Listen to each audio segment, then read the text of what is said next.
Deadly sins. Hype, free preaching. Not that preaching hype is bad, but more hype with less of God's word is no good. Think about it. In today's video, we will explore the deadly sins in this life. Here is a prayer for unity in the church. To you, the great physician, Jesus, I'd want to pray on behalf of my congregation. You're well aware of our shortcomings, defects, and difficulties. Help us to come together under your flag and put our differences aside. Remind us that we are to have the same thinking as Christ and to prioritize the interests of others before our own. Give everyone grace and understanding and bring us all together in prayer. The church is to function as a single body and bride. In the name of the bridegroom, Jesus, I pray these things. Amen.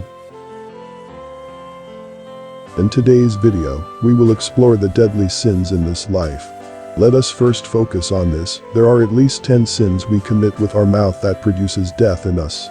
Let me ask you this, how do you usually spend your Sunday afternoons? Think about it. Now, let me read something for you.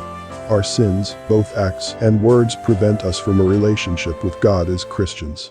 Isaiah 59:1-3. Surely the arm of the Lord is not too short to save, nor his ear too dull to hear. But your iniquities have separated you from your God. Your sins have hidden his face from you, so that he will not hear. For your hands are stained with blood, your fingers with guilt. Your lips have spoken falsely, and your tongue mutters wicked things. Here are 10 ways we sin with our words. 1. Lying, because we go against God's nature and link ourselves with Satan when we lie. Proverbs 6:16-19 and Proverbs 12:22. Lying is idolatry. Proverbs 6:16-19. 16. There are 6 things the Lord hates, 7 that are detestable to him. 17. Haughty eyes, a lying tongue, hands that shed innocent blood. 18. A heart that devises wicked schemes, feet that are quick to rush into evil. 19. A false witness who pours out lies and a person who stirs up conflict in the community. Proverbs 12:22. The Lord detests lying lips, but he delights in trustworthy people. Proverbs 6:12-15. A troublemaker and a villain, who goes about with a corrupt mouth. 13. Who winks maliciously with his eye, signals with his feet and motions with his fingers. 14. Who plots evil with deceit in his heart, he always stirs up conflict. 15. Therefore disaster will overtake him in an instant, he will suddenly be destroyed without remedy. 3. Gossip.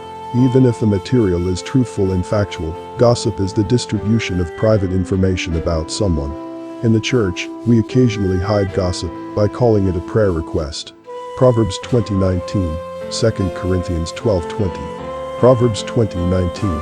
A gossip betrays a confidence, so avoid anyone who talks too much. 2 Corinthians 12:20. 20. For I am afraid that when I come, I may not find you as I want you to be, and you may not find me as you want me to be. I fear that there may be discord, jealousy, fits of rage, selfish ambition, slander, gossip, arrogance, and disorder. 4. Slander is when we share a false and malicious report about someone.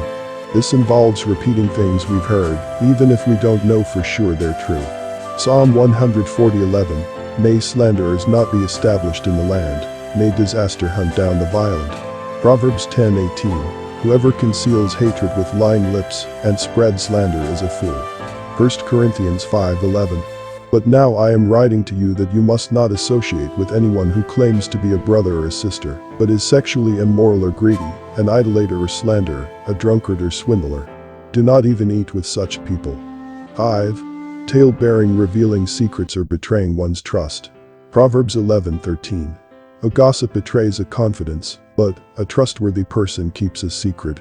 It provides healing to someone when they can confide in us with their secrets because we have a devoted spirit. When we safeguard their trust, we demonstrate our strength of character. 6. Cursing. Cursing usually comes from a root of bitterness. Romans 3:13-14. Their throats are open graves. Their tongues practice deceit. The poison of vipers is on their lips. Their mouths are full of cursing and bitterness. You are truly uttering a curse over someone or something when you curse. Belongs to you. A person who curses is not blessed. Psalm 109:17-18. He loved to pronounce a curse, may it come back on him. He found no pleasure in blessing, may it be far from him. He wore cursing as his garment, it entered into his body like water, into his bones like oil. 7. Blasphemy. We commit blasphemy when we use God's name in an unholy or self-serving manner. Exodus 27.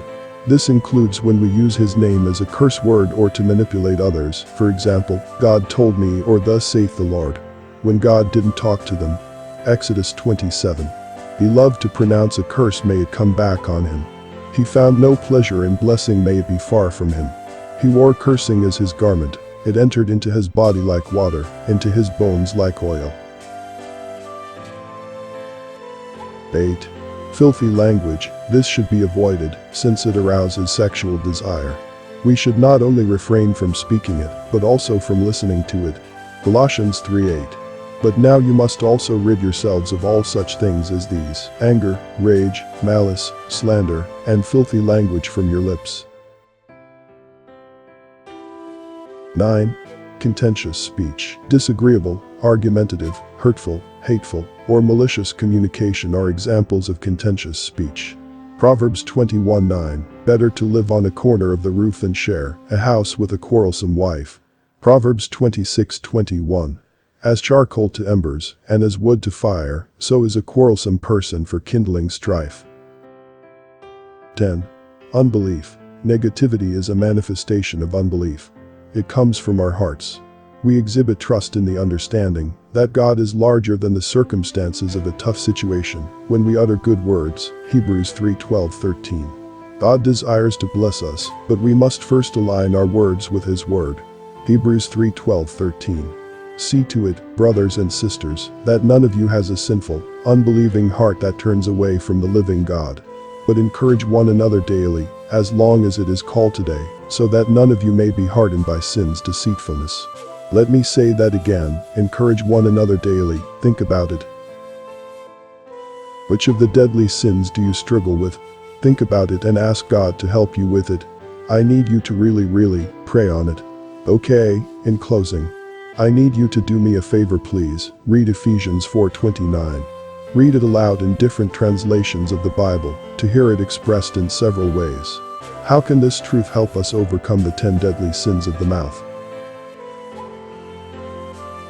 Let me read it for you now, in the New International Version.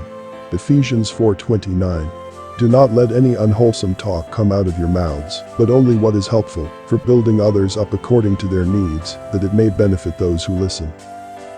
Thank God for Jesus' death, which freed you from the sins of your tongue. Confess your sins to him, and beg forgiveness for everything you've learned from this message. Praise God for his kindness, faithfulness, and goodness.